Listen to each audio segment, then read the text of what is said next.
We got a big show this week, Glenn. A massive one. Steve Kostanski's back. Like, seriously, he was only on like a few weeks ago. I know, but now we're talking about something completely different. Deathstalker. We're also heading to the year 2010. Looking forward to that. Our movie battle, too, is the class of 1984 versus the principal. I think it's going to be a tough one, that one. Ooh, you better believe it. And, of course, the Boneheads are here, as always, and plenty more.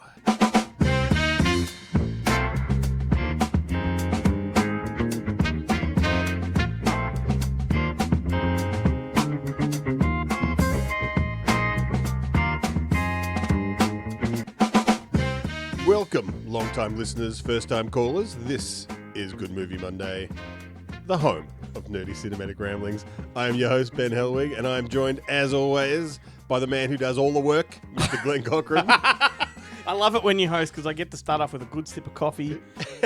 Gets me in the right mode, energy-wise. Sip a cup of joe. Cup of joe, delicious. All I need is some delicious cherry pie. And a suit. While you're sipping on that cup of joe, why don't you tell the good folk out there where they should go to find us and all of our while I'm good sipping? stuff? While you do it, prove to me that you can breathe out of your ears. Go to goodmoviemonday.com. From there, you can click through to all of our socials. Don't forget to subscribe and like and click the little bell on YouTube so you get notified when we've got new content, which is often... Ooh, dinner is coming up. Was that as loud as I thought it was? That was this week's special guest. Far out. Yeah, you can buy merch and that kind of stuff. A lot of reflux going to happen on this show, I think, Ben. I think it's going to be a big one. Shout out to Aljana Chicken, who supplied dinner tonight. We gorged ourselves. Also, you can go to monsterfest.com/Australia. Good Movie Monday proud sponsors. Of course. And you can find out all our links there too. 100%. Because I've populated the website with it. The inmates are running the asylum, and I can do whatever I want because no one else at work looks there. And of course, having Steve Kostanski on the show to talk about Deathstalker is connected to Monster Fest. Yes. So there's some context there. It is playing nationwide. Mm-hmm. Well, kind of. It's playing Melbourne, it's playing Brisbane, it's playing Sydney, it's playing Adelaide, and it's playing Perth. Maybe we haven't reached out to Canberra yet, but maybe Canberra. Tasmania never seems that interested in us, but and Northern Territory, I don't know what the deal is with them. God damn. But you know, those other places, Those definitely, other places. we're there. Absolutely, finger on the Australian pulse. That's right. Or no. 2 fingers right up our ass, as far away from the pulse as we can get. Hi to anyone new that's tuned in as well. We do get new people following us every now and then, and it's nice to have them on board. But if you are new, you don't know what you're in for. It's an interesting ride. Buckle up. Yeah. I wish I would have said buckle up, cunts. It would have been a great bit. No, you have. Now I have said it. So, I just missed the moment. So not only do you know that that's the kind of content we produce, that's the kind of stumbling and pratfalling that we like to do before any good joke. Yeah, we're about as like I said that we had 2 fingers up our ass as far away from the pulse. We're about that far away from professionalism as well. That's right. Or at least this guy is. Yeah, as far away up as the gag reflex, you might say. Far out. The reflux. As far up as the reflux. Everything comes full circle. Now, this week, and by this week I mean like 3 months ago, we went to the cinema and we saw The Long Walk. It's been a long wait to be able to talk about this one. This is the adaptation of the Stephen King story that was one of the very early ones he wrote as Richard Bachman, back when he had his pseudonym. And this was his companion story to The Running Man. They were both in the Bachman books. And they were very similar stories, just told from like a slightly different way. Yeah, but both kind of set in dystopian futures. This one's directed by Francis Lawrence, who, shockingly enough, is not in any way related to Jennifer Lawrence. Yet Jennifer Lawrence has starred in like just about all of his films. And funny enough, like those films being like the Hunger Games, he did 3 of and those, Red Sparrow, or 4 of those, yeah. But the Hunger Games particularly is very much influenced by these Stephen King stories. Yeah, totally. Because the Long Walk and Running Man both about a contest. Yeah. A dystopian contest where one man can Yeah, only one man can one win. victor. Yeah. And so the story goes, you may have seen the trailers. It's all about you volunteer for this contest, and it's a group of, in the book, it's 100 young men. In this, it's 50, where the only rule is you walk until you die. Until there's only one person left. Only one person left, and you can't stop for more than, I think, 20 seconds, I think it is. So that means you get three warnings. Yep. Otherwise, for stopping, and that includes for shitting, which does happen in the film. Not only does shitting happen, tying up their shoelaces. You see shitting happen in very graphic ways, which I thought was fascinating. Yeah, there's a lot of perverts out there that are really going to love this film. It's a scat movie, let's say. I really like this one. I like the way like the book, it holds your attention from start to finish. It doesn't really get boring, considering that it is just a walk and talk movie. Yeah. It is gripping from start to finish. And it's got a great cast. Cooper Hoffman, who I didn't realise was the son of Philip Seymour Hoffman. Which is why he ended up in Paul Thomas Anderson's Licorice Pizza. Yeah, right. Yeah. David Johnson, who's popping up in just about everything at the moment. He was in Alien Romulus. Yep. He was the android. He was the android in Alien Romulus, and he's in a bunch of other stuff that maybe we'll talk about a bit later. Ben Wong from the new Karate Kid movie. And Roman Griffin Davis, a.k.a. Jojo Rabbit. Yeah, that's right. All grown up and, like all good child actors, unemployable. He's like the first thing I've seen him in since Jojo Rabbit. I'm sure he's done And stuff. the sort of the villainous kind of, smart-ass, irritating guy in this was also the guy from Lean on Pete. He's been in a lot of things as well. Something Glover. His name is like not Julian Glover, because that's the guy from Indiana Jones. But he's a Glover. I reckon he's a Glover. Or plumber. He's a plumber. He's a plumber. Yeah, he's got a lot of crack. He's got a good... He's got a second trade to fall back on. That's and right. of course, the surprise casting of Mark Hamill, who I didn't know anything about this film going into it. It took me, I reckon, a good 15 minutes to realise it was him. To kind of, like, on the voice, I'm like, that voice. Why does that voice sound so familiar? And it was while the movie was going, and I didn't want to make a big deal about it. Yep. But it was like a revelation. It was. I felt the same elation that I get from getting an answer correct on a pack of Fantail. Did you really want to nudge me and say? Yeah, I was like, it's Mark Hamill. And then you're afraid I'd go, of course it is. Of course it is. Yeah. You stupid idiot. Well, the interesting thing is that this is his second Stephen King movie back-to-back, because he was in The Life of Chuck recently. Yeah, New right. Mike Flanagan one. And he's great in that too, but completely different. He's a grandpa figure in that. Yeah, right. And in this, he's a military sort of major sort of corporal kind of guy. But what's funny is on social media, he was asked a question or something, and he came out saying, "Oh yeah, no, this is 2 Stephen King adaptations I've been in. Like it's amazing. It's amazing it's taken me this long. Blah blah blah." And Mick Garris pops up and goes, "You're in Sleepwalkers." Whoops, I forgot about that one. Yeah. I highly recommend it. I don't think it's going to last in the cinemas for long, so catch it while you can. Otherwise, when it hits the platforms or physical media, definitely check it. Get on it. I also went to see, and I won't talk about for long, but Downton Abbey, the grand finale, which is the 3rd. Yeah, I saw this on the internet that you went to see this. It was a little date night. It was. I think I invited you to this one, and you went, nah. No. Yeah, you went. No. I haven't seen any of. I haven't watched a single episode of Downton Abbey. So. Okay, so the interesting thing about this one, and look, I don't think there's many people that are into our podcast that would care about Downton Abbey quite as much as I would. But let me just say, it's the best of the 3 movies. It's a really, really strong movie. Paul Giamatti. There's 3 movies? There's 3. This is the 3rd one. Jesus. And considering the TV show ended 10 years ago, right, the movies are still going.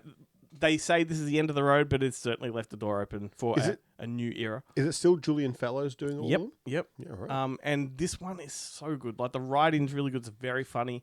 Hugh Bonneville has never been better. Like, he's fantastic. Elizabeth McGovern is fantastic. Like, everyone in it is really good. There are so many people in this that you can't quite figure out how many of the originals are still on board. Yeah. There's some that have dropped off, but it's like, it doesn't matter because the ensemble's so huge. And then they bring in new people. Like I said, who did I say? Paul Giamatti was fantastic. Yeah. Yeah, right. Anyway, so more Americans are creeping in. Yeah. Yes, in a very interesting way, though. Is it like a Downton Abbey? Is it like, when the Are You Being Served gang went to Australia to work on a farm? No, what I like about this, I'm talking about this way more than I thought I would.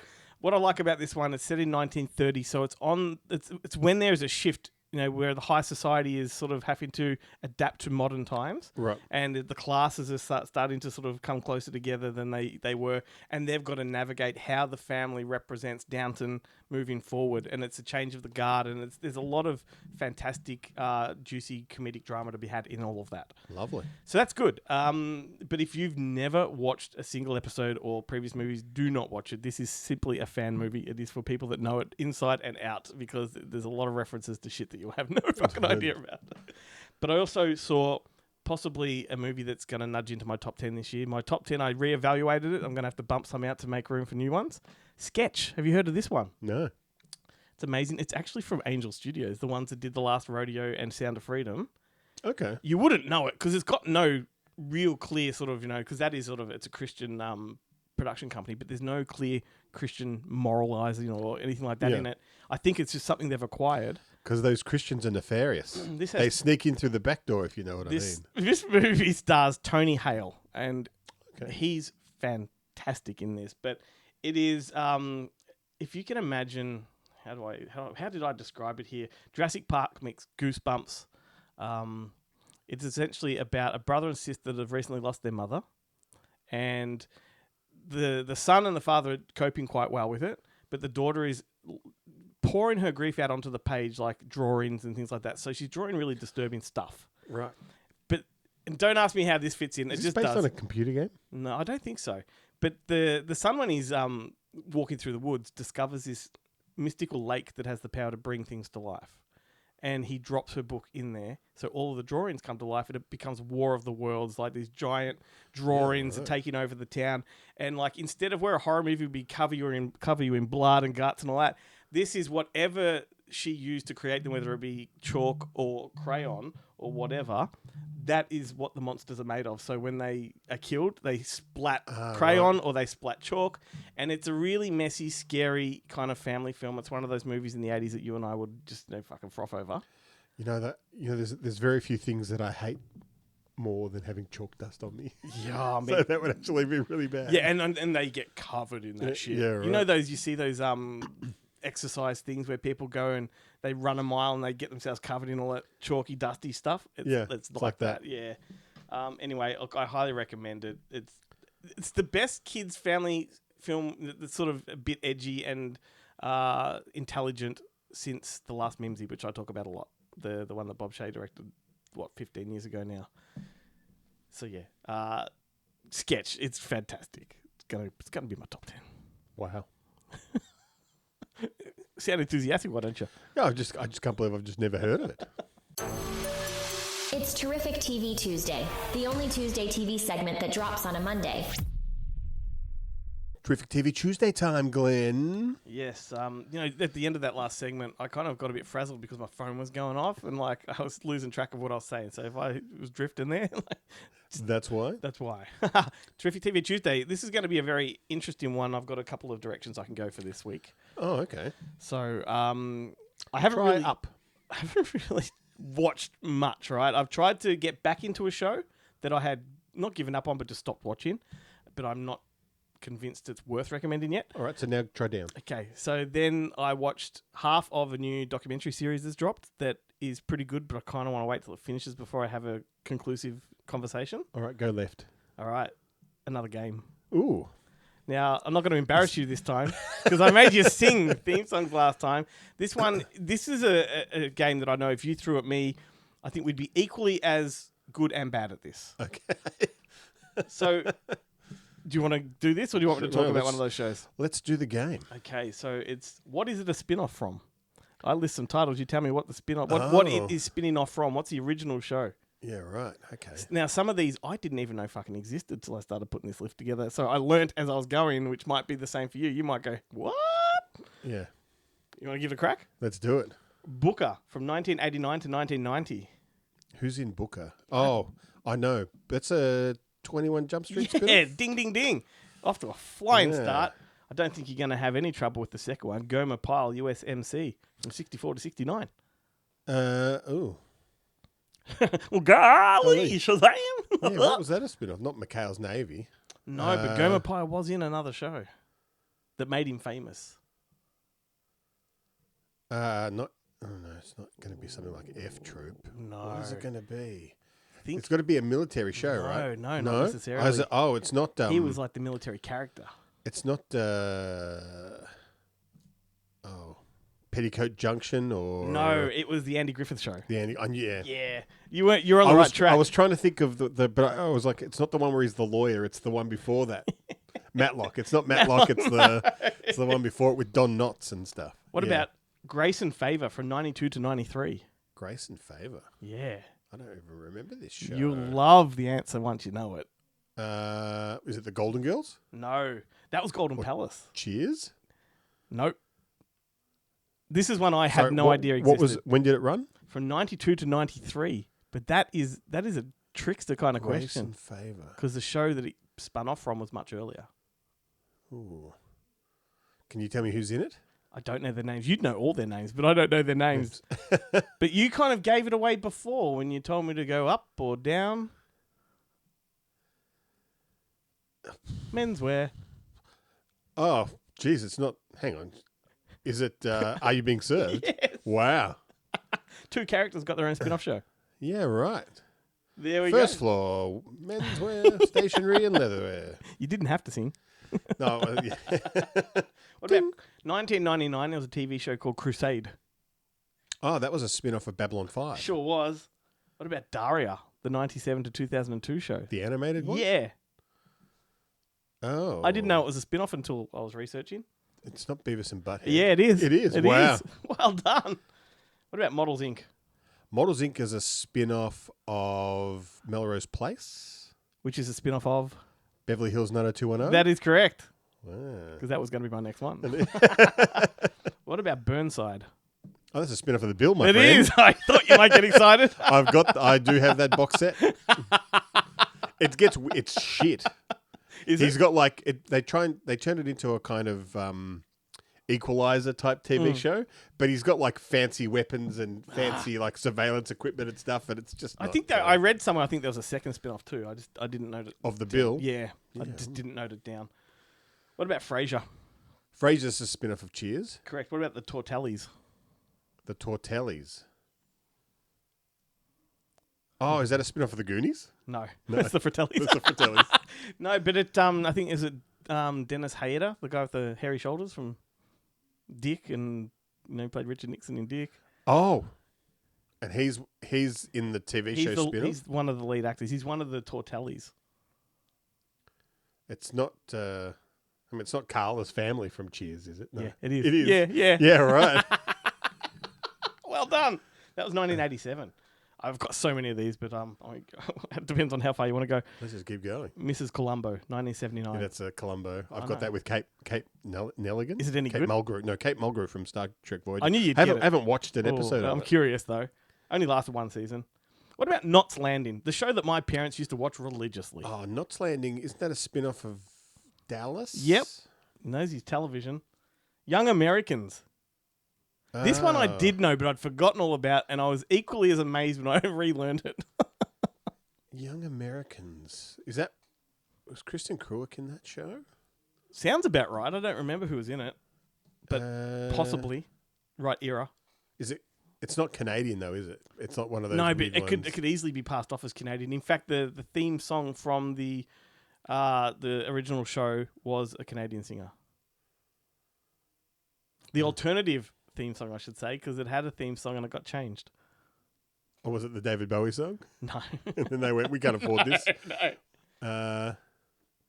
The cast have recently gotten back together for a reunion for a one-off table read Of the Young Americans? of the show it spun off from. Dawson's Creek. Right. Facts of Life. That's Different Strokes. It sure is. What about Enos? 1980 to 1981. No idea. Dukes of Hazzard. Oh, yeah, right, okay. Yeah. Empty Nest. Empty Nest was a spin-off of Golden Girls? Sure was. I love those crossover episodes. Day by Day. This is 1988 to 1989. Day by Day. That's a not Perfect Strangers. No, spin-off but of- you're in the right direction, and I find this spin-off to have a very tenuous sort of link. Like it's a really flimsy premise.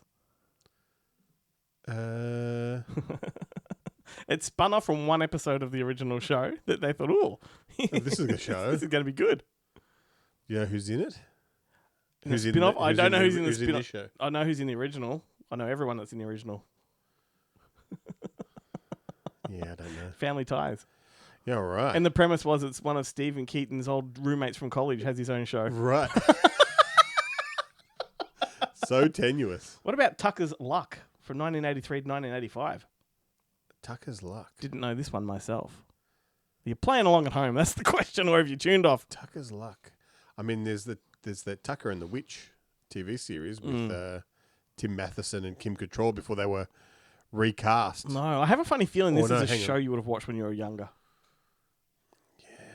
It's not MASH. No. Because that's... I think this is British, if I'm not mistaken. I could be mistaken. That has Trapper John MD as the spin-off show of MASH. I don't know if that's coming up in the list later Certainly on. was. Tucker. What's it called? What's the show called? Tucker's Luck. No. Nah, it's from Grange Hill.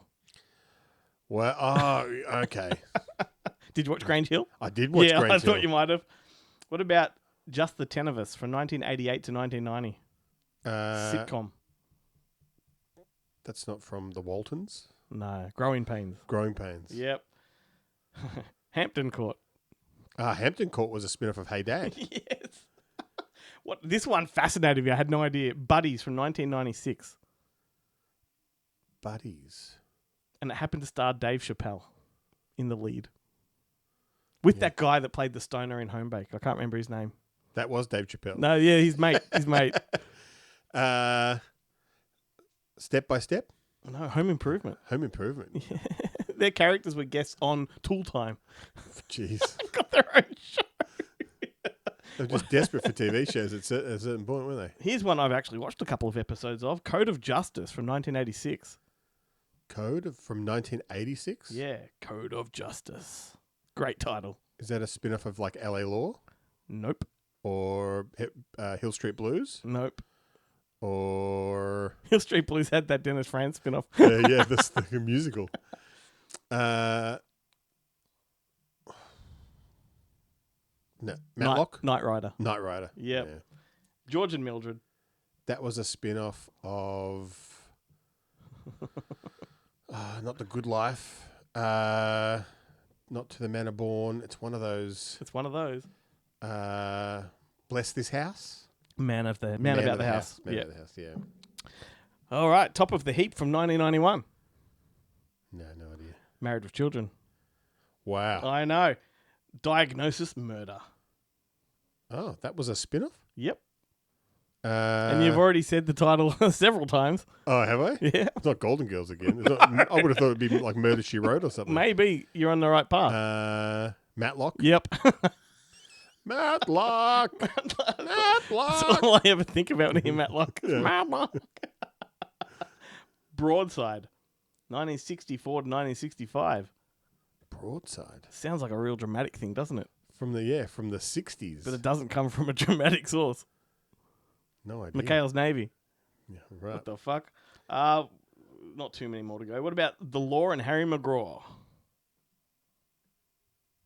The Law and Harry, like... You should know this one.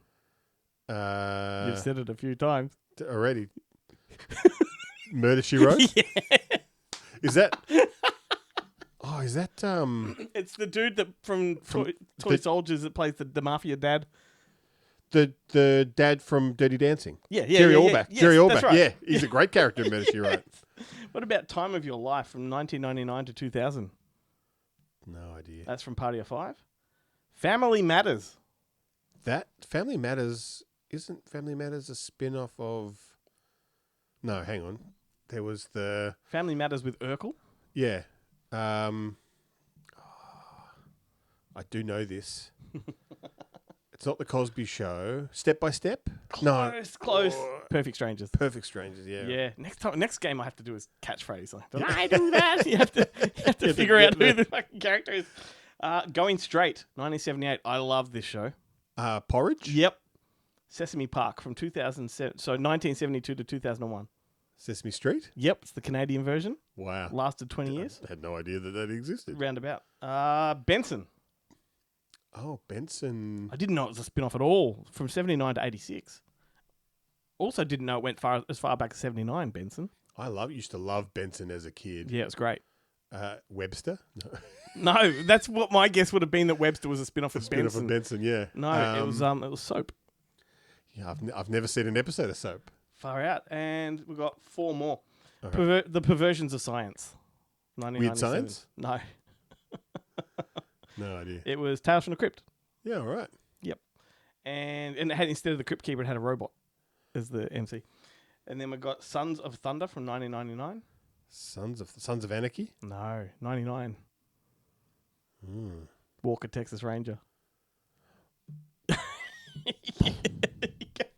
Mr. T and Tina from 1976. The A-Team? No, starring Pat Morita. Mr. T and Tina. Happy Days? No, that came later, I think. Or overlapped. Mr. T and Tina. No idea. Welcome back, Cotter.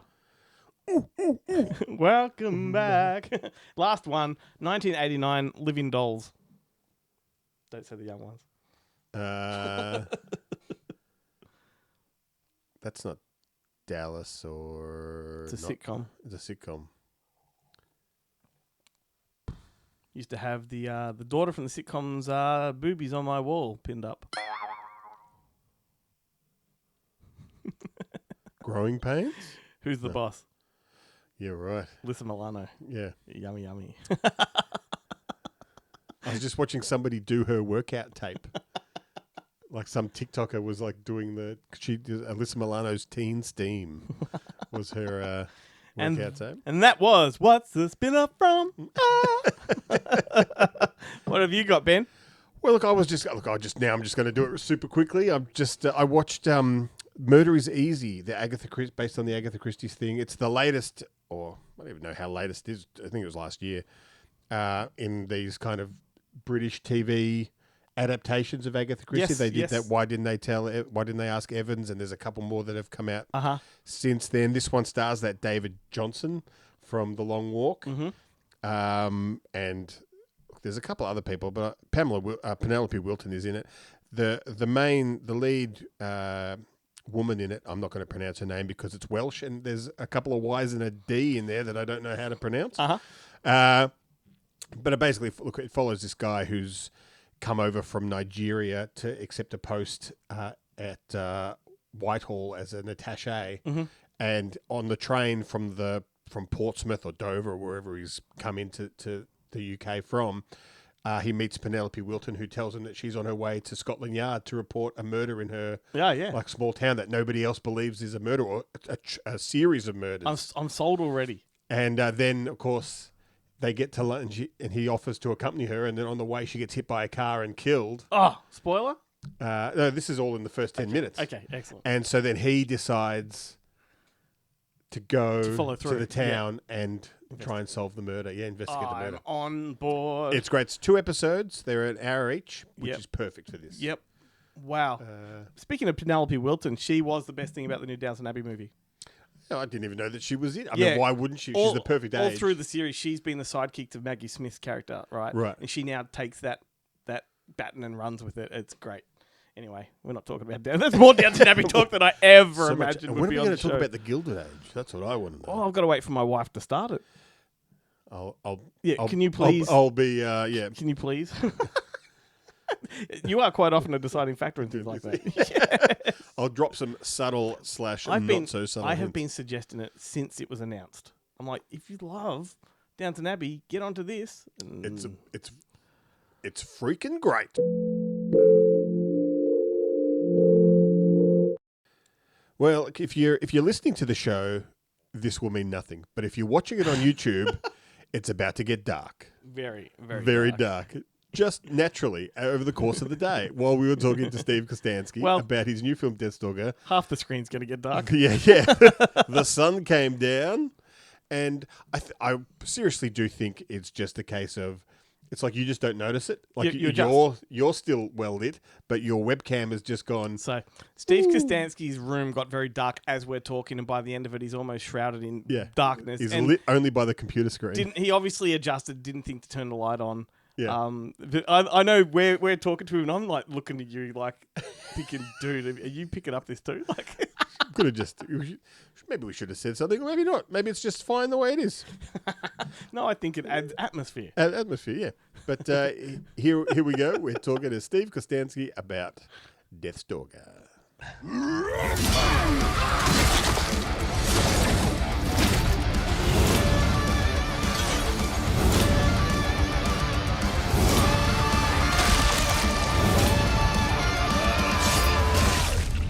The mighty Deathstalker!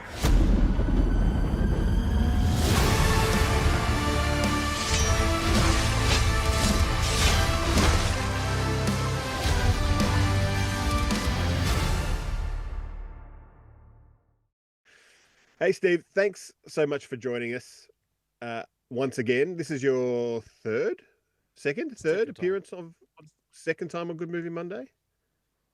Yes. Sure. I don't remember.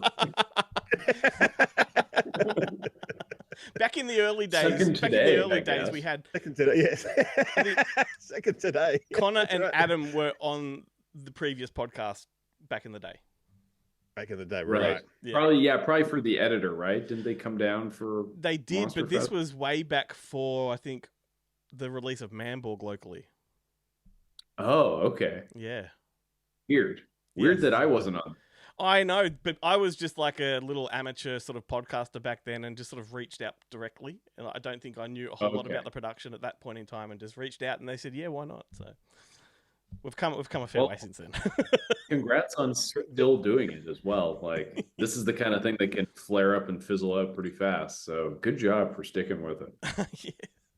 Yeah, well, I mean, I make a living out of it now. So yeah, it was worth pursuing. That's awesome. He's got an indomitable will. Because I mean, and no other skills, nothing else to do.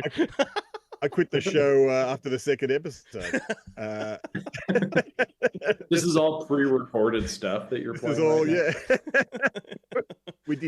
We did 5 years of content in 2 months. The wonders of AI. Now, we do want to talk to you about Deathstalker, which is playing at Monster Fest this year. I'm curious, what drew you to the Deathstalker franchise out of all the 80s kind of sword and sorcery properties that you could have gone with? What was it about Deathstalker that hit the right spot? I mean, it being available hit the right spot. But also, like, yeah, I have not necessarily like a childhood nostalgia for it. I only like knew of it as a kid growing up, like through my friends describing it to me and being like, oh, that movie sounds too intense for me. But I guess what drew it to me as an adult, as a filmmaker, was just an opportunity to play around in a fantasy movie sandbox. It's a sandbox that I haven't gotten really to play in much outside of our Astron 6's Goreblade shorts from way back in the day, which was inspired by us watching Deathstalker and joking about kind of a off-brand hero named Goreblade. So it's a little bit of like my film career coming full circle and landing back where we started, but also just in terms of like where I'm at now with my filmmaking skills and skills as an effects artist, and where I'm at with my career, being able to just make like a feature film that is in the fantasy space was really exciting to me.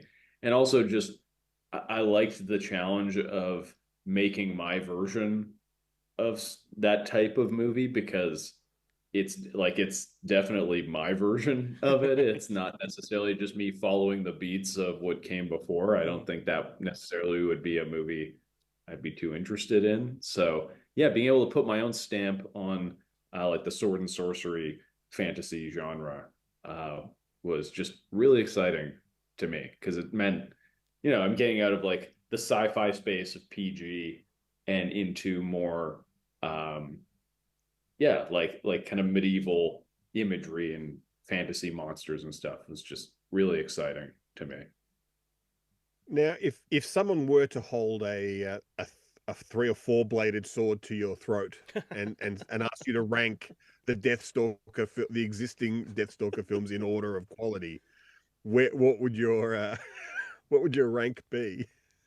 I mean, two, Deathstalker 2 is legitimately fucking awesome. I love Yeah, it. look, we can stop it right now. That's really all I wanted to hear was Yeah. that Well, Deathstalker because it's 2 is like, the best of the franchise. like it goes without saying, I'll say it anyway, like Jim Wynorski knows how to make a fun movie. That guy Yeah. is a really skilled, underrated filmmaker, in my opinion, in the genre space. I feel like most of the stuff he touches is entertaining on some level, even with like working with next to no budget in some cases. And Deathstalker 2, he just made like a fun swashbuckling adventure.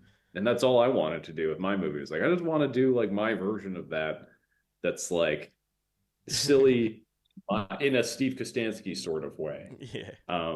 So yeah, I feel like Deathstalker 2, you could just watch that one and you'll get all the flavor of that universe. Though I will say I watched 4 fairly recently, and that one was all right. It had some fun parts to it. But yeah, 2 is where it's at. I'll just 2 jump. is I'll just jump in for a second. Oh, hang on, Ben. I'll jump in for a second. I just want to say that Jim Wynorski is like one of our dream guests to have on this show, and he's one of the easiest gets, I'm sure. However, Ben's too chicken shit to actually have the conversation with him. I love him. I love all of his films. I love everything about him. I love Popatopoulos, but I don't think I'd be able to open my mouth and talk to him if we actually got the show. It'd just be like, what was the like?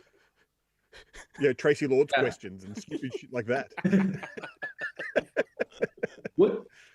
What is because we were just talking about this on another podcast. What's the Jim Wynorski movie where it's like the lingerie models in a high rise and it's like kind of Die Hard.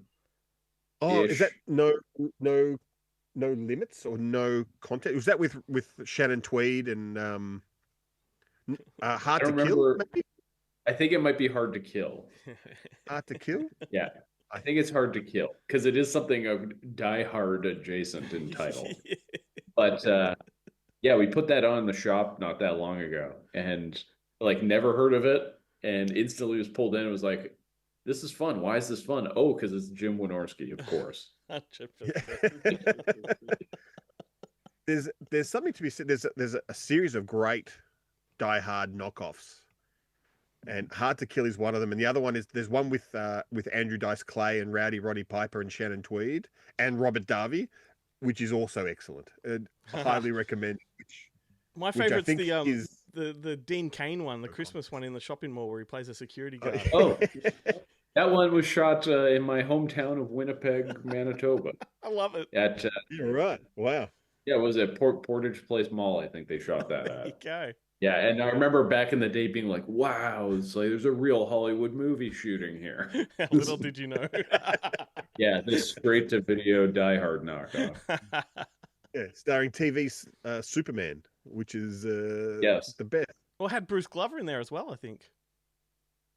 Oh, really? I think so. Is that the guy from Smallville? No, that's John Glover. John Glover. Anyway.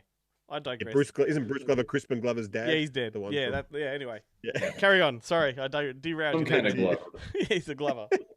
He's a Glover. There are a lot of Glovers. Yeah. Bruce. Yeah.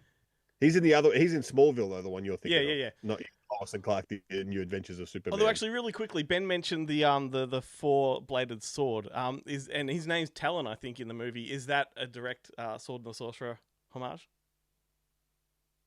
Oh, have you guys watched Deathstalker? Sorry. Yes. Not. Yeah. Oh, okay. I guess I should have cleared that up first. I thought I was just going to like vaguely talk about the movie, but okay, if you've seen it, then yes, that is the Sword and the Sorcerer. I was going to say, is Doodad bears a striking resemblance, not a physical resemblance, but a character resemblance to a certain creator of a cosmic key in another fantasy franchise. Yeah, it's a little Gwildor, but it's also a little yogurt from Yeah. Of course. Love it. But yeah, I hope people appreciate that my creative logic with that sword was like, oh, that the sword and the sorcery one had 3 blades, mine's gonna have 4, and that's as far as my brain could go. It's like, well, I'll just put one more, and then I'm calling it a night. Oh, I'm mate. done. Well, And then where Ben is like a tragic Wynorski fan, I'm a tragic Pune fan. So, like, I appreciate the shit out of that. I mean, yeah, I like both those guys. Have you seen Pune's it's called Knights, I think? Yeah, with Chris Christopherson and Yeah. Lance Yes. Henriksen. Yeah, love it. I've got the director's cut up on the shelf. Crazy movie. Yeah. Was not expecting what I got. I love that guy and I'm just realizing this comparison now, but he's got like a bit of a Hideo Kojima thing to his storytelling where I feel like he's just like unstoppably creative with his like weird worlds that he comes up with. Like I think of like Nemesis and just how like weirdly dense it is. Yeah. And there's just I don't know, like what was it? Alien from LA Oh, yeah. with the Oh, yeah. which is like he completely screws over Jodorowsky's like subterranean world with his own subterranean Los Angeles, which is But like phenomenal. but he's like was infinitely resourceful, like in a Wynorski sort of way. But I just feel like that guy just had just all sorts of crazy stories he wanted to tell and worlds he wanted to build, and you just like couldn't like dampen it down. Like you couldn't be like, hey, could you like make this simpler for people? It's like no, it was always like a weirdly convoluted narrative with like you're like building super specific. The big difference between Pune and Wynorski, and it comes up in Popatopoulos, where Wynorski is given the choice between another set of boobs or some lights. Pune would have taken the lights. Wynorski takes the boobs. Yes. Yeah, exactly. That's the difference is I think Pune like really like Wynorski's making movies and Pune's making cinema. Yeah. You know? Yeah. Like I think he's like or at least he's perceiving it as that. Although Ben Pune did yeah. give us the 3-titted woman, so He is responsible. Yeah, he does. Vicious lips. He's Vicious out lips. boobed. He's That's out true. boobed, Wynorski. He's a boob master. Wynorski used to just like getting women from soap operas and stuff to take their tops off, whereas Pune was creative with the boobs. Yeah, that's right. He was Yes. Creative and muscular with the boobs. yeah. Nemesis 4. yeah. Yes. Or Yeah, Raven, what was that one Ravenhawk. called? It's like Cry of Angels. Yeah, remember we interviewed Sue Price and she's like, it wasn't my body. I'm like, yeah, it was definitely your body. Sure. Anyway, sorry, Ben. Yeah. Off you go. Yeah, Well, gotta like love that auteur mentality that they both have. Yeah. Well, I did want to ask, considering that we have just spent the last 5 minutes talking about Jim Wynorski, the original Deathstalker is kind of notorious for its handling of women. The women. Yeah. It's amazing. It's amazing what the kind of the exploitation that happens in the original Deathstalker film, which doesn't happen in your film. You just talk a bit about. Do you think that exploitation still exists as a genre, and is there still a place for gratuitous nudity in cinema, or is that time past? I mean, if there is, I don't know if I'm the filmmaker to figure that out. Like, it seemed like yeah, that was a tough thing to navigate initially, but for me, like it really just boiled down to it didn't interest me. Like it's one of those things. I felt it even like on our past like Astron 6 stuff, like on Father's Day. It's like, we've got like excessive nudity in that, and I don't know, I just like I don't care. Like that's not why I got into making movies. I didn't get into it because like I can't wait to put women on the camera and make them take the tops off. I mean, the answer was in Ben's question because that's the reason all of your pitches get rejected, mate. Yeah, that's right. That's why I've never made a film. Because it's always like, imagine a pair of boobs have a four-bladed sword, and that never Yeah. goes, Or never it's just goes anywhere. yeah. It's just imagine a pair of boobs and then Yeah, period. that's right. What So, do you what do mean you you think? don't want The possibilities are limitless. But I do like I genuinely think there is a place for like nudity and sexuality in movies. I'm not a prude. I just know what I like creatively and I like what can I say? I'm horny for monsters fighting What more than about demon anything. boobs? So, Well, demon boobs? yeah. Yeah. I mean, you mean like that movie The Unholy? Yeah, those are pretty good. What's that great Well, South see, Park yeah, here's episode the where thing is he? like, I mean, you can't say I don't have boobs in my movie because technically I do. I did, Yeah. I did a little bit of a cheat, which I won't spoil here. People can watch the movie and find out. But there's boobs and technically a dick in there too. So, they're just not in the way that's appealing in any sort of fashion. To us. Yeah.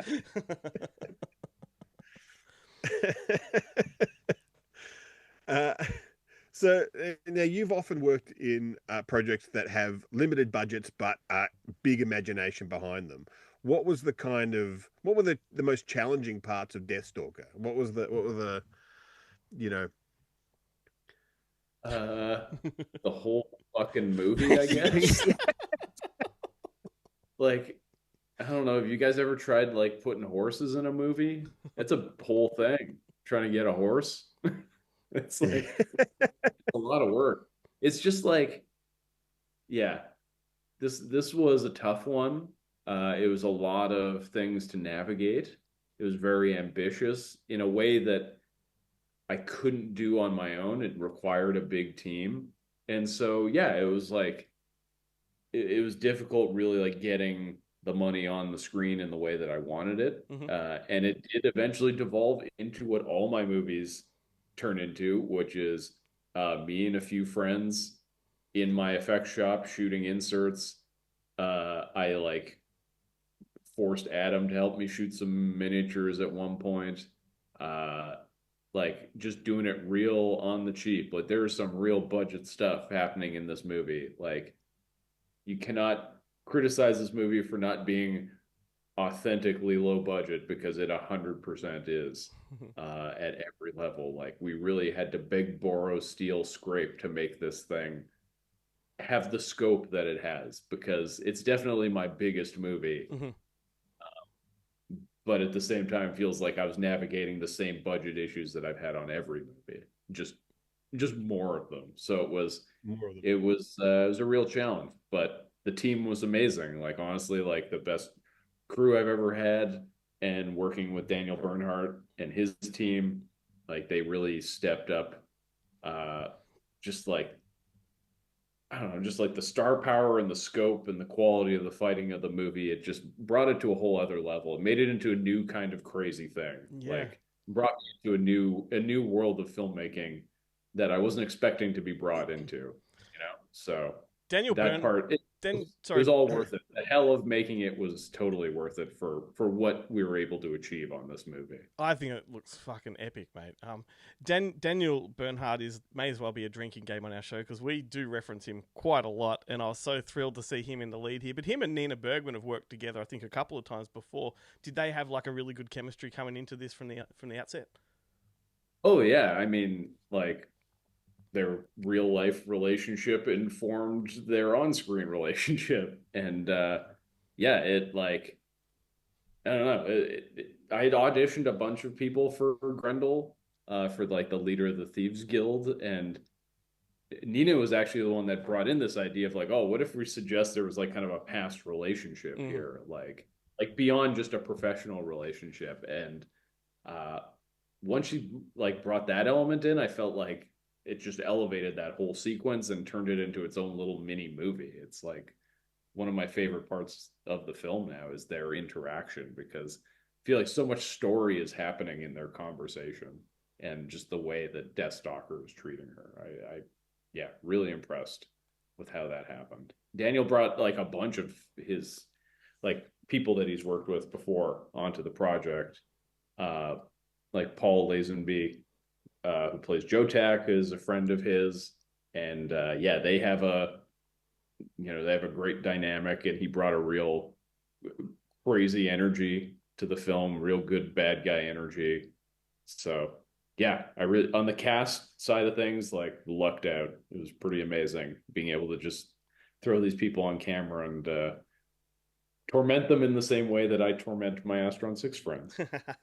I was gonna. That was my next question was going to be: do you come from the Sam Raimi school of filmmaking, where you basically the movies just created around how best to torture your friends Yeah. in terms of Well, I prosthetics mean, we can. Well, I mean, it's funny because like Adam, Matt, Connor are all in there, but but like Connor just had like the easiest day ever compared to Adam, who got to lay on some like molten rock all day. And then Matt, who kept sending him back to makeup to make him dirtier because I just wanted them to make it look like he'd been rolling in shit all day, and then gave him that bowl of oatmeal and made him eat it with his bare hands instead of using a utensil. So, yes, I like torturing my boys. I don't think there's anything.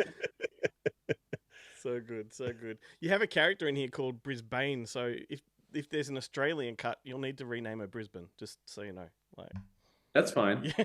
I'm okay.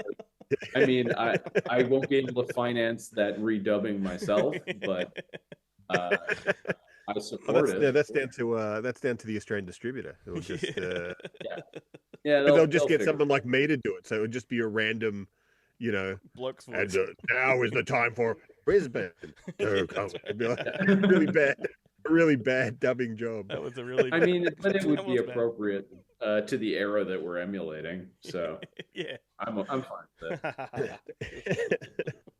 Well, that was one of those interesting things. I'm curious. Like the whole film was shot in Canada, I believe. Was there ever a talk Yep. of taking it down to Europe or to South America, where a lot of these '80s exploit like sword and sandal films were made? Because around every corner there's a castle and all that sort of stuff. Yeah, I mean, it was You know? my big concern shooting this in Canada. I was like, this kind of doesn't make sense. Like, we don't have crumbling castles just floating around.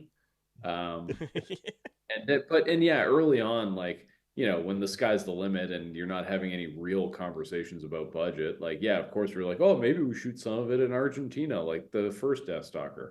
But like, those conversations fizzled out instantly when we realized, like, oh, we got like pocket change to get this thing made.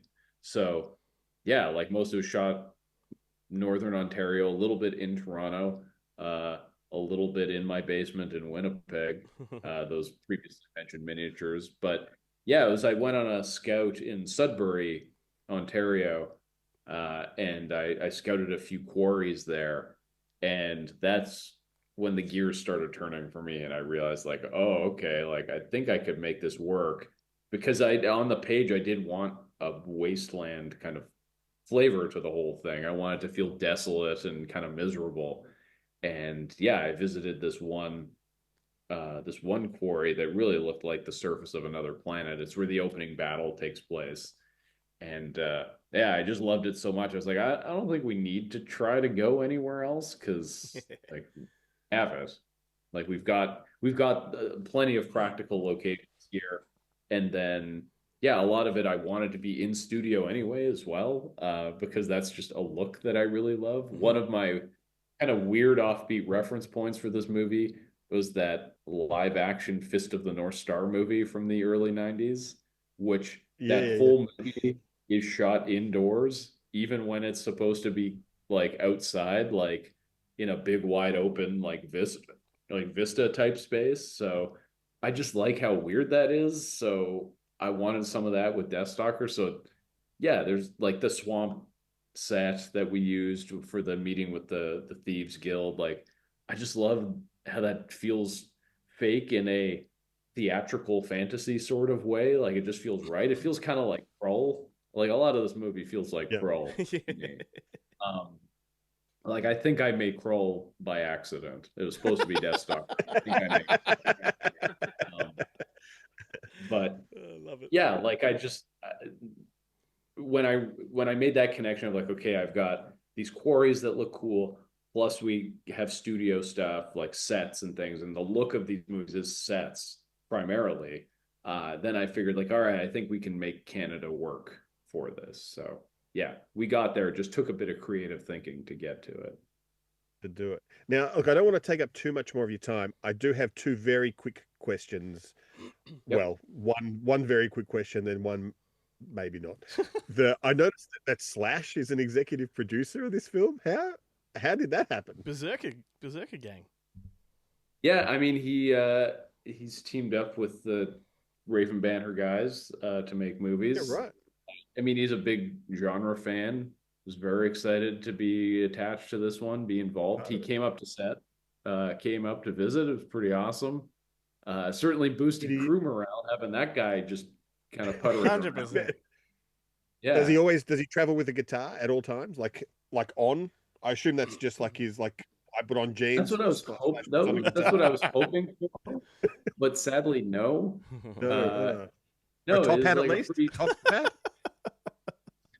Not that either. You know, now that I think on it, it was all just a big disappointment. He really liked it.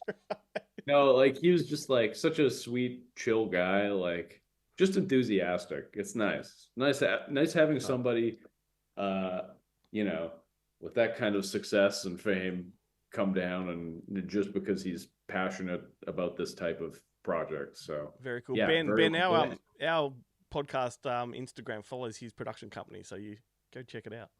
Oh, okay, there we go.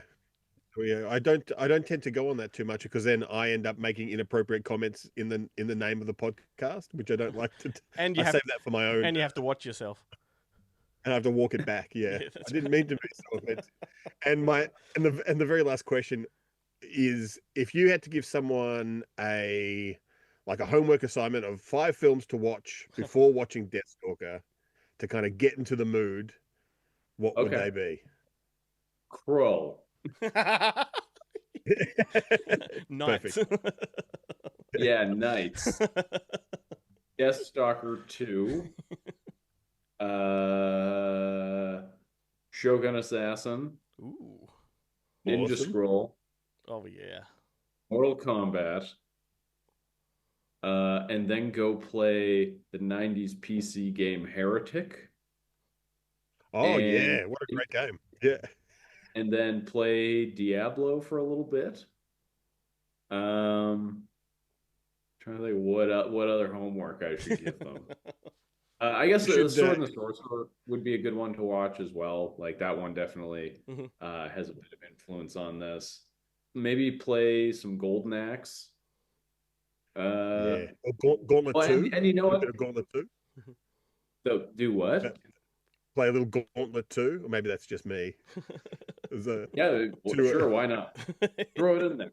It's too old. That's a couple of generations of arcade / home entertainment system generations prior to Golden. I think Golden Axe was like Nintendo. Well, I thought that was Sega Genesis and arcade. It was arcade as well. And arcade, yeah. And Gauntlet 2. I mean, Gauntlet 2. I had on my Amiga 500, which is. Oh, Jesus. He's an old man. He's an old man. Old man. Yeah, but there is an arcade version of it. There's a new one that you could have with. There's a new one. Oh, okay. There's a new Yeah, they in about 10 years ago they redid it.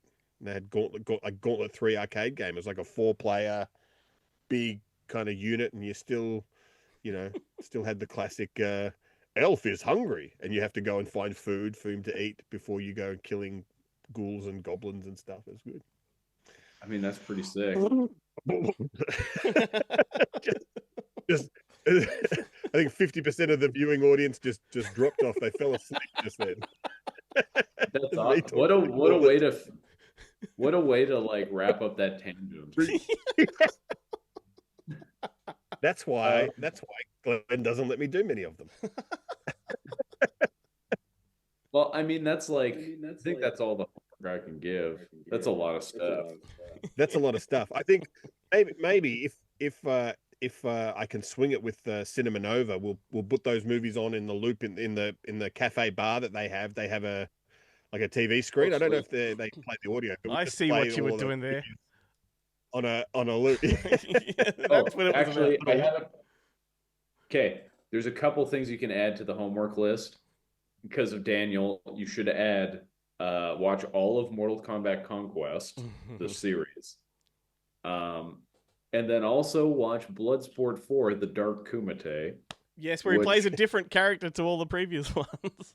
Yeah, but that's the one I was watching like when the talks about doing Deathstalker first started, and I was watching that and I was like, man, I got to put this guy in a movie. Because like it's just that movie's so weird and he's so like stoic and serious in it. I was like, yeah, that's what I want to do. I want to like surround this guy with equally or more dumb shit than what's going on in Bloodsport 4. But great timing because his career's had like a revival with John Wick and these other things. So it's really good timing. Oh yeah. And the best episode of Barry of all time. The single best episode of television ever made. Yeah, like last year when we shot the movie, like that was his busiest year he said like in like decades almost. Like he just was flying from one movie to the next all year. It was great. Yeah. So I love that he's got a big comeback. He deserves it. I think he's awesome. Agreed. Like he's just like it's a great actor, great fighter, great guy. It's amazing that he did play two different characters in the one franchise in Bloodsport. Bloodsport, when he's also done that in John Wick. Yeah, that's right. Like I think he's appeared in as a henchman in every one of those films, or at least the first and the last one, and the ballerina. He's definitely two different characters. Because that guy, because he works like, in the action world, he's able to just slot into all of these projects because it's like they're like a tight community. They're all buddies. So, similar to my Astron boys, it's he's able to get into all these projects. And I felt like that was part of the inspiration for my direction for the Deathstalker character was like, I wanted him to be this experienced guy who's been through a lot of shit. And Daniel is like the definition of a star that's been through a lot because he's physically battling his way through a lot. So yeah, he's just a perfect fit for the character. All right.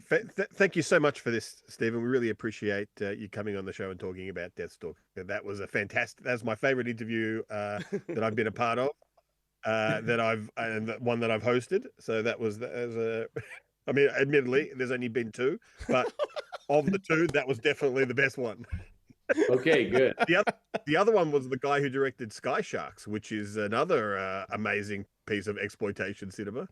Oh, nice. That you should definitely check out. It has an all-star cast, completely shot on green screen. It's fucking sweet. It's amazing. I know. It's amazing. I know what that feels like. I've been there. You guys have played that movie. Yeah. 2010. The Deepwater Horizon oil drilling explosion killed 11 workers off the Gulf of Mexico. I mean America. Did you see the movie about it? Marky Mark was excellent. The year is 2010. And these were the top 10 films. I thought you were going to regress to a time that spent... No? No? Personally? Okay. I was at the height of my masturbatory powers. Who am I kidding? That was about 15 years prior. I was going to say, that was 15 minutes ago. 2010, funnily enough, is... Because I was looking at all the films that came out this year, and it was the year I first went to Europe. Because all of the films that I saw either at the Cannes Film Festival, I've been told I say that. If you can. And then later on, when I went to see when I was in, because at the time, what had happened was I'd stepped out of a cinema in the market wrong and threw out my back, so I couldn't walk and I couldn't really sit for too long, but I couldn't really do anything. So I ended up going to see a lot of movies in the cinema during the day, but I could only watch the films that had the little VO thing, which is version original. Yeah. So I ended up watching like a lot of weird things. The one that I really wanted to see, because they had the posters for that, The Adventures of Adele Blanc-Cinq, the Luc Besson film. Yeah. But that was all in French, and I was like, well, God fucked. damn it. Yeah. So, and I didn't realize one of the films I went to see was that new Robin Hood Oh, yeah. movie, and there's a huge chunk of that in French, and of course, that wasn't subtitled. No idea. Oh, my God. No they idea what gotcha. they were saying. But I found this to be a very underwhelming year. Go through the top 10. we'll go through the top 10. Yeah, look, Look, so at number 10, How to Train Your Dragon. It's full of sequels it's full of franchises that I haven't seen even one film It's of. going to be this way moving forward now every year, I reckon. think. Yeah, so How to Train Your Dragon at number 10. Number 9, Despicable Me. Number 8, Tangled. I did actually enjoy that one. Not bad. Number 7, Iron Man 2. Number 6, Twilight Saga Eclipse. Number 5, Shrek Forever After. Number 4, Inception. Number 3, Harry Potter and the Deathly Hallows Part 1. Number 2, Alice in Wonderland. And number 1, Toy Story 3. Yeah, I mean, I can buy that, but the rest of it's a pretty underwhelming list to me. Look, I think I've seen 1, 2, 2.5. Some horror movies from that year would be Daybreakers, Survival of the Dead Splice, Paranormal Activity 2, Saw 3D, I Spit on Your Grave remake, My Soul to Take, Let Me In, Devil, Resident Evil Afterlife, Last Exorcism, Tucker and Dale vs. Evil. And that's about all I've got written down. I'm sure there's more, but it's just so underwhelming. The Wolfman came out that year. Okay, yeah. Piranha 3D. Yeah, okay. Yeah. The one, I actually rewatched it this week. I wasn't planning to, but I couldn't resist, was Predators. Yeah, which And it's gotten better over time. Yeah, I completely dismissed it at the time, but I watched it again. I was like, this is pretty bloody good. And I think, too, we're talking about the Adrian Brody one, right? Yeah. So we've had The Predator come since, right? And Prey. And I think they've added appreciation to that one. Yeah. 'Cause And Walton Goggins is in it too. This was directed by Nimrod Antal, who's been on the show. And I think from memory, I commended him for it because it's way better than people give it credit for. Yeah. And did you mention I Spit on Your Grave? Yeah. Which I think is possibly the best kind of late horror remake. Like, I think it was this and and Crazies came out this year, and I enjoyed both of those. But the I Spit on Your Grave, I got to give it to them. Like, they did not shy away from the nasty. No. And the kills are, I would say Saw level, but I've never seen a Saw film except for Spiral, which doesn't really count. Have you not even been to the first one? No, I haven't seen any of them.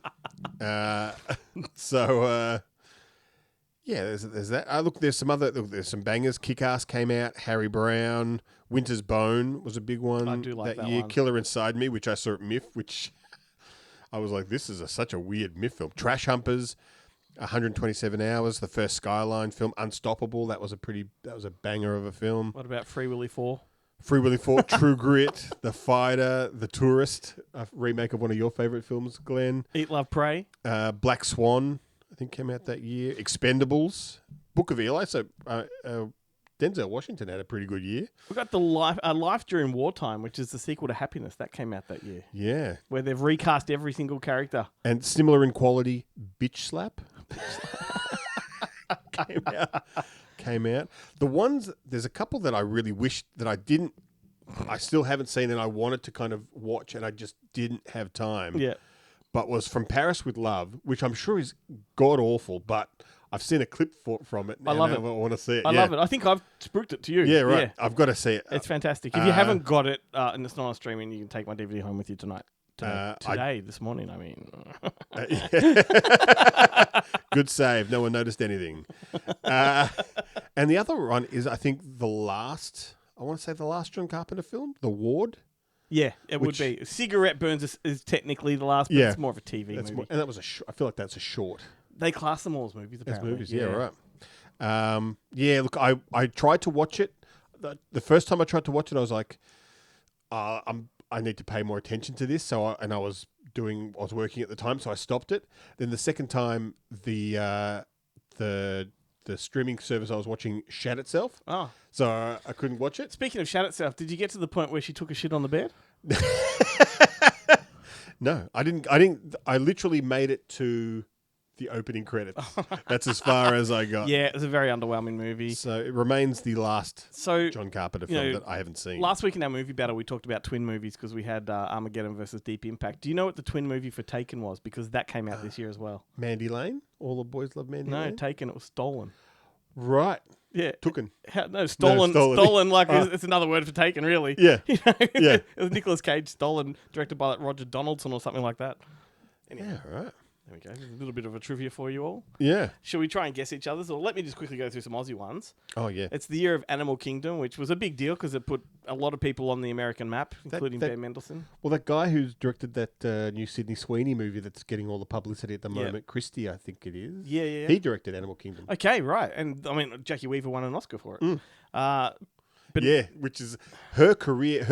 Her career in Hollywood is the most surprising thing of all time because you wouldn't expect it of a woman. They talk about women of her age not getting roles and whatnot, and boy, did her career explode. Yeah, and so if there was a role for a woman her age, she got it after Animal Kingdom, like Everyone- all of them. That's right. Beneath Hill 60, Brand New Day, I Love You Too, Oranges and Sunshine, Red Hill, Road Train, Summer Coda, The Tomorrow When the War Began, and Wog Boy 2. So, interesting. I always thought that Road Train and Red Hill were kind of partner movies, only because I think they came out pretty close. But Road Train's the horror one, though, isn't it? Yeah, and Red Hill's kind of a neo-western. It's a noir Yeah, kind of, yeah. Which I like that one. I like that a lot. Let's guess each other's. This is the fun part. Yeah. Fun part. I got I have like worse than last week, Yeah. which I did pretty spectacularly. I don't bad. think there's anybody watching, even if you have been studying my guesses or my top favourites all year round. I don't think you're going to ever guess any of mine on this list. Yeah. If you live with me, you'd probably know. Forced to watch. So have it. a crack. Just throw something out there. I'm gonna go Jackass 3D. No. Unstoppable. Nope. Do like that one, though. Tron Legacy. Nope. Do like that, too. Daybreakers. No, I'm not a huge fan. And Scott Pilgrim vs. the World. No. No. No, I think that's overrated. Is that blasphemous? No. Okay, No, I excellent. kind of agree. Okay, so no, my top, and like I said, very underwhelming year in general. So that that'll reflect in my responses. But how about Diary of a Wimpy Kid? Yep. Love that one. Date Night, Steve Carell and Tina Fey. Okay. I think that's a really good film. I was going to say, I've never seen Diary of a Wimpy Kid, but I do remember in that Pete Davidson sketch with Ronda Rousey where he's the student who his teacher slept with. The joke is, my nickname at school now is Diary of a Pimpy Kid. I think you would really like the first Diary of a Wimpy Kid. It's really clever. So then I've got two more. Roma and Beezus, which it's in the same ballpark as Diary of a Wimpy Kid, based on a kid's book. It's fun. And then I Love You Too, the Aussie one that Pete Hallier, of all people, wrote, and Peter Dinklage was in with Brendan Cowell, Megan Gale, a few others I can't remember. Yeah, right. I really like that one, and I love the fact that it kind of all ends at the Alpha Mini Trains, because I grew up going to those. I grew up going to the Alpha Mini Trains, miniature railway. It's a fun time. Fun time. All right, time to guess yours. Yeah. I'm going to go. This is a weird one for me. I'm going to go with Edge of Darkness, No. Harry Brown, No. Robin Hood, No. Piranha 3D, No. Easy A. Yes. Okay. You got one. Whoa. Whoa. Scraped it in. Black Swan. No. That's it. I've only seen one scene from Black Swan, and I bet everyone at home can guess what that scene is. Hang on. When we spoke to John Avnet, didn't you compliment him on Black Swan? Yeah, I was just talking about that one scene. Like you got him to do it. How? How did you you said it in the script Oh my and went, God. I really, no, I want you to do this. I really and I'm going hope- to show it. I really hope we made a loyal listener out of John Avnet so he can hear this. No, I had this is like the top 10 list of a 10-year-old girl. Charlie St. Cloud. Oh my God. I never would really- have put that on the list. Really rate that film. The other guys, Okay, yep. Easy A and Morning Glory. I fucking love Morning Glory. Morning Glory's good. I wouldn't have thought to put it on your list though. I've look, out of all of them, funnily enough, Morning Glory is the one I've watched the most, followed closely by, I guess Easy A and the other guys would tie, and then Charlie St. Cloud. Now, the reason he chose Morning Glory is because it's a way for him to just cover his tracks every time someone mentions the Morning Glory. He can go, oh, no, I'm talking about the movie, of course. Yeah. It's not habitual at all. That it began my love affair with Rachel McAdams. And by love affair, I mean weird internet stalking. And Catherine Zeta-Jones, for that matter. Because she was your fat buddy. She was your masturbatory... What did you call it? Your masturbatory something? Aid? This is masturbatory aid. And then I think you instantly regretted it, so I'm just bringing it back into the zeitgeist. It's like, is this going to get me cancelled? Anyway, I'm glad. I don't think we don't have on our YouTube or anything. We don't have like transcripts of the show. Does it do it? Oh no, I don't. Because think that means that I'm safe. Okay, Somebody would actually have to listen to it to find out all the horrible yeah, things. there's no like real digital footprint there. Yeah.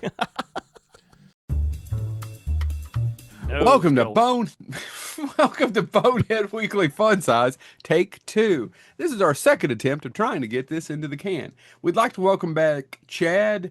Oh my gosh, your nose, your poor nose. I know. I really am. I'm a cross between Walter Matthau and Jimmy Durante. I actually can't tell the difference. I can't see the swelling. 2010 had a lot of wonderful films, a lot of laugh out loud comedies, one of them being a Serbian film. No one's still going to laugh at that because it's not funny. All right, second, my pick is Matthew Vaughn's Kick-Ass. It's a very good film. It was on my list. I'm glad you went first. Yes, it's not the best movie I saw that year, but it was definitely the most interesting, one of the most different ones. It just came out of nowhere. It had the bad guy named the Motherfucker. It's so good. The sequel just sucks so bad, except for Jim Carrey. I think Jim Carrey does a hell of a job in that movie. Much better than the rest of the movie. Yeah, and then didn't promote it Yep. because of other issues going on. Other issues. Who's next? I can go next. The one I'm going to mention actually is not my favorite film from the year. It's a film I enjoyed, but it's not my favorite film from the year. But if we don't mention it, we're doing a disservice to cinema because arguably, if you're looking at box office, it's the one that has had the most long-term impact. It's Despicable Me. It's Despicable true, though. Me is I mean, the first movie, by the way, I did enjoy. I thought in the box office, I enjoyed every minute. I did of as that well. film. And by the way, I watched it. My kid still watches them. I watched it the other day. There's a lot of the jokes that hold up. The sequels are a little less, but the Minion ones are pretty good. The Rise of Gru is my favorite of any of the sequels. Yeah.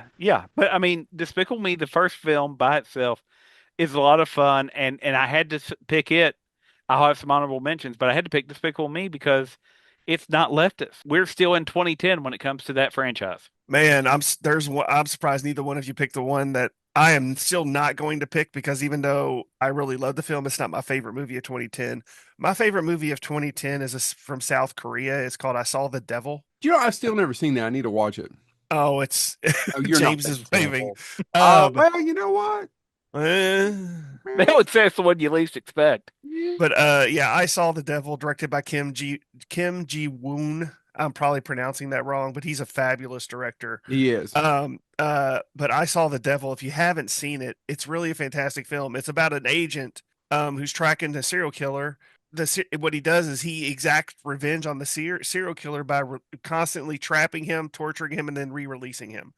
It's a phenomenal film. If you haven't seen it, I had to pick I Saw the Devil for my favorite film of 2010. Honorable mentions, True Grit. I've got two honorable mentions. It's a good one. Just because I've had a doozy of a day, officer, I've got to say Tucker and Dale versus Evil. Oh, good one. But 2010 is also the last year, I would argue, we got a lot of the lesser-known comic book films. Losers. Yep. Which is a who's who of people that went on to do comic book projects. Isn't that the damn truth? And Red with Bruce Willis, based on Warren Ellis's Wildstorm series about a retired CIA agent. Those are two movies that Red got a sequel. Losers, it is quote unquote now being rediscovered. It wasn't a huge hit at the time. It was compared to A-Team before they did the A-Team remake. But it's a lot of fun, and it is. If you like comic book films, just sit back and go, "Yep, they're in that, they're in that, they're in that." It's all there. Chad, quickly. I don't got nothing. Dale and Tucker versus Evil. All right, this has been Bonehead Weekly Fun Size. No matchups with the Bonehead Weekly guys. No, Kick-Ass, I Saw the Devil, and Despicable Me. Yeah, I don't rate any of them. I Saw the Devil's probably good, but I would, look, I mean, I love Kick-Ass. Kick-Ass was great. I remember thinking it was fantastic, but I just have never felt the need to watch it again. Yeah. And I really don't like that main guy. Oh, the Nowhere Boy guy. Yeah, he's in everything. 28 years later. Yeah. Like Aaron Taylor Johnson. That's it. I've never, like... Fair enough. I really tried. I do like him. But I just don't... Like, I liked him in Bullet Train. But that's about it. Each to their own. Yeah. Because I do like him. I'm allowed to not like him. Of course you are. All right. Chapow pow. Wrong segment, mate. It is movie battle time. What are we battling this week, Ben? We are battling The Principal from 1987 versus Class of 1984 from 1982. Looking to the future. Yeah. All of 2 years. Surprisingly similar films about schools gone to hell. Uh-huh. This is a tough one. It's a tough one. I have a definitive winner, but, I've watched both of these, relatively recently. I adore both of these. Class of 1984 held up way better on a repeat watch than I anticipated it would. Yeah. And I must admit, I watched Class of 1984 again simply so I could go and watch Class of 1984 2. Not Class of 1999? Oh, is that it? That's is that the number sequel. Two? Yeah, and that's then the there's Class and then there's number 2. There's Class of 1999 Yes. part, number 2. Yeah. And I remember doing all 3, but no, I watched this so I could get to 99. Right. And then they do that weird cycle with Sasha Mitchell, I think it was. Yeah. Yeah. So The Principal, directed by Christopher Kane, who I love, would go on to make Young Guns, Mm-hmm. and he's the man who introduced rape into the Karate Kid franchise with the next Karate Kid, which no one was more shocked than me by that turn of events. Also the director of the amazing made-for-TV movie Wheels of Terror. Yes. Love that movie. Yeah. Yeah. Starring John Belushi, Lou Gossett Jr., Ray Dawn Chong, Isai Morales, and Michael Wright. What a banger. Class of 1982, directed by Mark L. Lester, who has an impressive track record, Huge. Including Commando, Showdown Little Tokyo, Roller Boogie, Armed and Dangerous, and, of course, the sequel, Class of 1999. Co-written by Savage Steve Holland, a favourite of the show, and starring Perry King, Timothy Van Patten, Roddy McDowall, and a very young Michael J. Fox. You pit 1984 against any other movie of this type, and that will win hands down. But The Principal, for me, there is just something about The Principal that's nostalgic. I would even say I'd nominate it as a winner just for the VHS cover alone. Like, I love that cover. It really takes me back to a fond memory, sort of a good place. And the movie's great. It's darker than you remember. When you're a kid, you watch it, the dark shit just goes right over your head. For me, because the way it starts is this is going to be another Wildcats. Yeah. Like, that's what you think it's going to be. Jim Belushi's a bit of a screw-up. He comes to this school, and it's going to be like a feel-good, I've just taught all these gangbangers Hamlet. Yep. No. That's not what happens. Yeah, this is... It takes Blackboard Jungle to Sir With Love, that whole genre, and really takes it into, like, gritty realism that... Yeah, it really ramps up the nasty. Yeah, because you got the gangs, but the gangs... They're rapists, they're murderers, and it's so graphic in its depiction of these things. Yeah. And there are just some kids that are irredeemable. What is hard to believe, and I think this was possibly one of the very earliest examples of, because Michael Wright's the kind of main bad guy. There's no way that guy's 16 in this. No way. He looks like he's at least 20. Mind you, you go back to like Stand and Deliver. Lou Diamond Phillips looked like he was about 30 as well when he made that.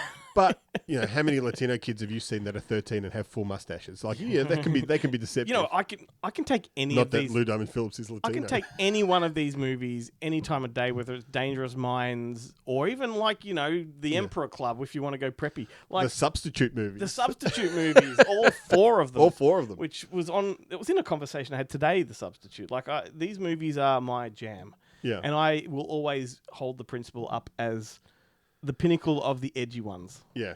Look, I have to say, I can completely understand the idea that Class of 1984 is a better film. I would agree with you.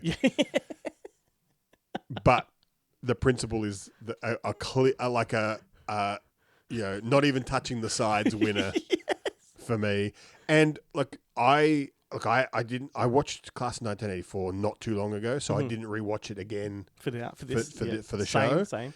But I did watch The Principal again because I can always rewatch The Principal, And you realize, watching it again with a critical eye, there is absolutely no reason for the nightmare that befalls John Belushi. Like, all he does is, like, instead of hanging out in the hallways, I'm going to make you go to class. That is it. Yeah. And his whole, like, he gives this impassioned speech to the crowd, like all the students in the assembly, which the teachers are like, are you kidding? You know what could happen? And it's just like, well, he's a disruptor, more. though. He disrupts their, I don't know what you'd call it, just their normality. Like, they are louts. Look, they just like to do nothing. There is nothing a teenager hates more than being told what to do. Yeah. Even if it's so right, minor. You're right. Like, we've seen these movies over and over where it is simply a strict teacher comes in and reforms the students. This one, he's the strict teacher, tries to reform the students. Students have him over a barrel. Yeah. I mean, he's like, there's, like, the other ones, like, the other films like this, he's, getting through to kids, taking kids, like, by the power of his teaching, getting them away from the gangs, like stealing their soldiers. In this, he doesn't really he doesn't even, he barely teaches a class. Yeah, I know. He literally just stands up in front of that crowd and goes, no more. Yeah. That's it. Yeah. That's all he, like, it's so bizarre that the reaction, but I fucking love it. And how prolific Jim Belushi was back then. Like, the movies he pumped out. And Ray Dawn Chong. Yeah. It's no surprise. I mean, because she's in Commando, directed by the other guy, but she was in everything. It's like, who was Ray Dawn Chong? Yeah. I mean, she's Tommy Chong's daughter, which is amazing all in itself. Yeah. Considering how gross he is and how gorgeous she. Look, I mean, I don't want this to come off as racist, but I don't think her name helped. I think there's you hear her name and you think she must be from Central Casting, Asian character, yeah. And she's not. She's black. Yeah. No, she's another one who could play any ethnicity. Yeah, that's right. What a banger. Do you remember, sorry, just thinking about the genre in general, when Dangerous Minds came out, it was a big deal. And everyone didn't admit the fact that it was the same as all the other ones that had come before it. Yeah. Lean on Me, Stand and Deliver. But do you remember then, that's when they did To Sir With Love 2? Yeah. And it was like trying to be an urban kind of movie with a really aging Sidney Poitier, directed by Peter Bogdanovich. Yeah, and he gets through to the kids by not ratting on them. I mean, look, I funnily enough, I have never seen the Michelle Pfeiffer one. Oh, Dangerous Minds. Dangerous Minds. It's a banger. I remember this. I mean, that Coolio song, it made Coolio, and it was everywhere. She was in the music video. Yeah. And I've always had a thing for Michelle Pfeiffer. I just could not buy, like, when she does that martial arts stand, when she's like, because she's an ex-Marine. And I was like, you will love it. I've got to watch it. But that put me off watching the film. It's a Jerry Bruckheimer production too. So it's got that. It's going to be great. It's got that feel about it. Like, you just know going into it, it's going to be like an extended music video. Yeah, it's going to be Sister Act 2. That was a good movie battle. I mean, it was a clear winner, but yeah, I love those movies. I mean, surprise. I think if 9 other podcasts had that battle, Class of 1984 would win. It's only on Good Movie Monday where the principal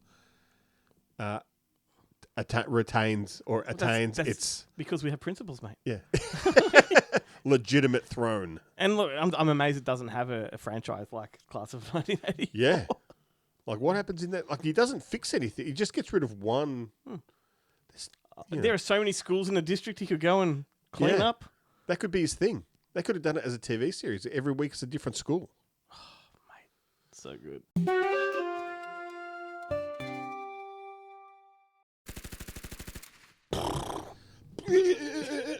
There's a freeze frame right there.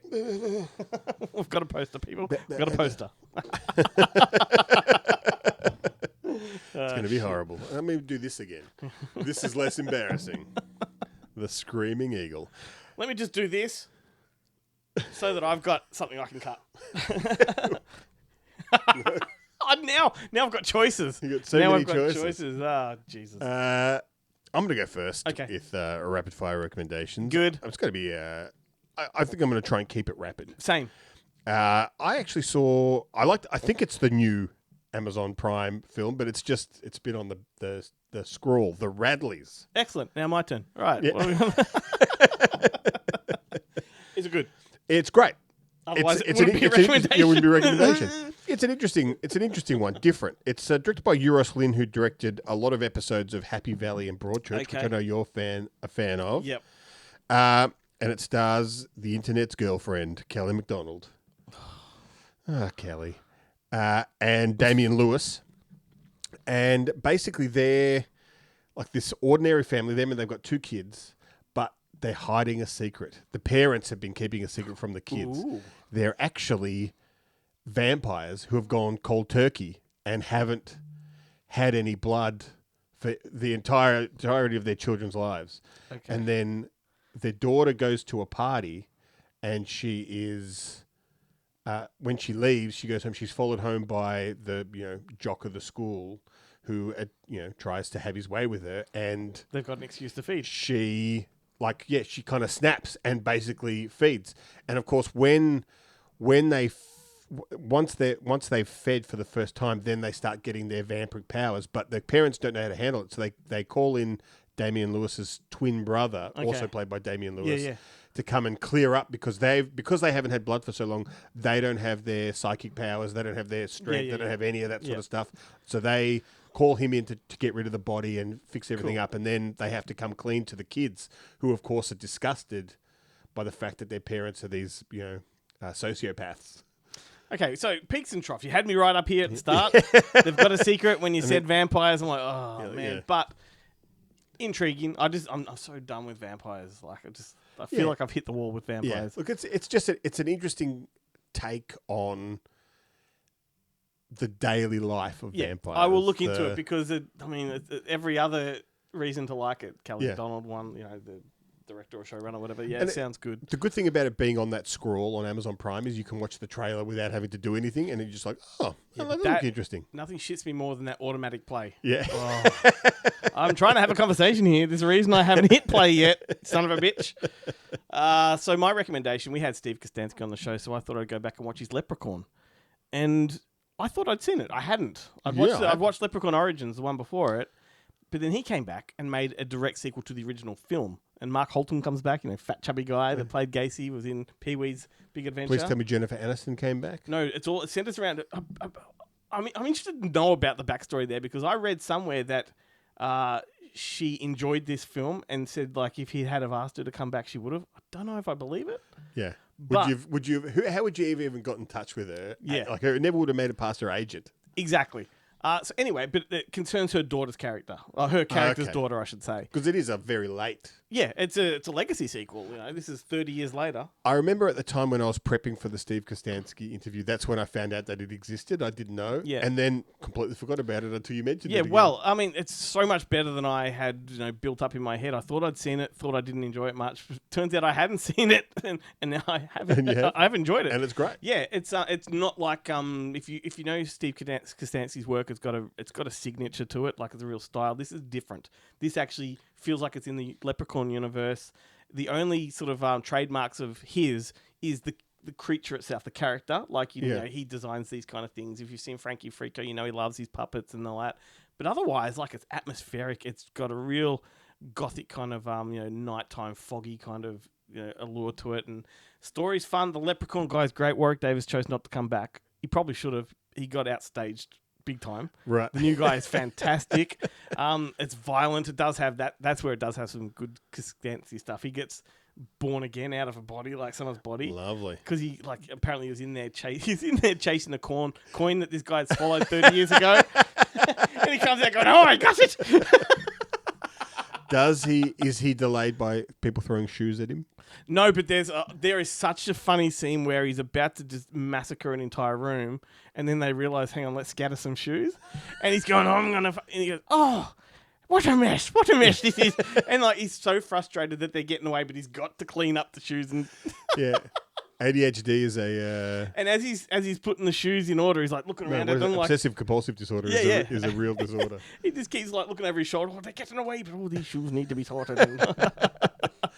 So let me ask you this, Glenn. Yes, okay. If you could give Steve Kostanski to direct any franchise from the 80s or 90s, because that's long enough ago now, what would it be? Well, we did have a conversation with him about Munchies.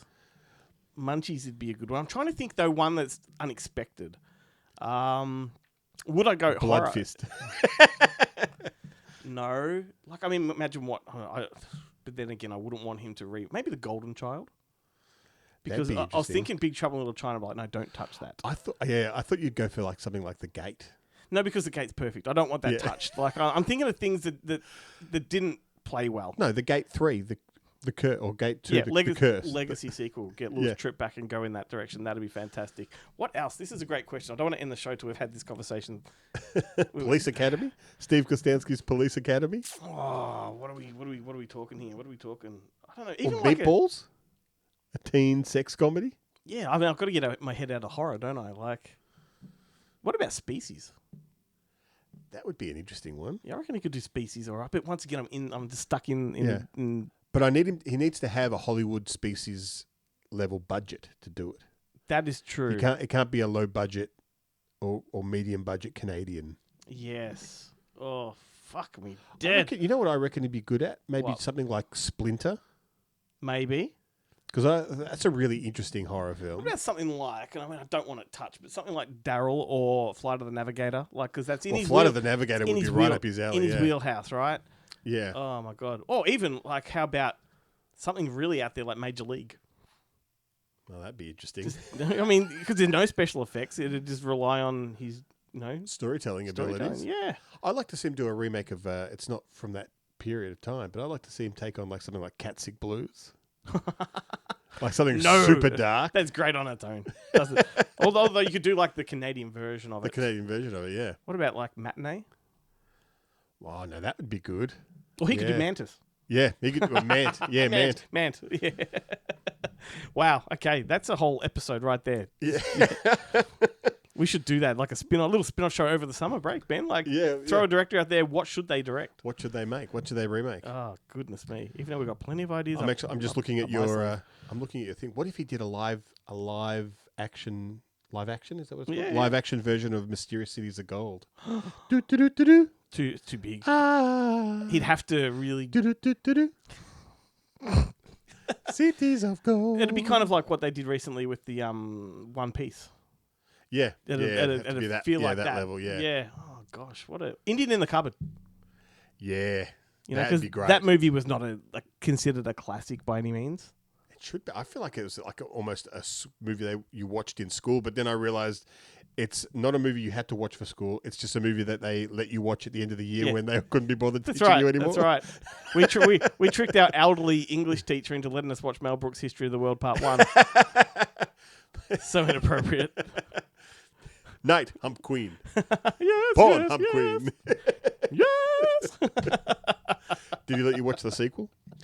Have you watched the sequel? No, I haven't. I've only seen the sequel trailer at Coming the end soon, of the first one. Yeah. Jews in space or Jews on ice. Hitler on ice. Hitler on ice. Jews in space. They did the sequel on one of the streaming platforms, and it was episodic. Like, it should have just been a movie and not like 9 episodes or however long it was. Yeah. Anyhow, wow, what a digression, Ben. Yeah, I like to fool everyone into thinking that we're going to be rapid. We're going to go rapid fire with our recommendations, and then I like to throw in a tangent to really stretch out that ending because I just don't want to go. No, that's nice. Yeah. You don't have to. I had it. End the show and I suppose I don't want to hang. I don't want to waste our banter not on camera. There's an inside for you. Like, let's draw that curtain right back. How much really good banter is wasted at the dinner table before we record? Like, yeah, but there's like even we would have to accept cancellation if any of that. But how stuff often do we have to out. cut conversations off? Like, let's save it for the show. Yeah. You'll say something, I'll be like, dude, stop. Stop. Save it for the show. And then we forget. Yeah. Because we're old. That music has looped over how many times now? Yeah. Better go. All right. See you next week. Okay, bye. Goodmoviemonday.com, all that. Ciao.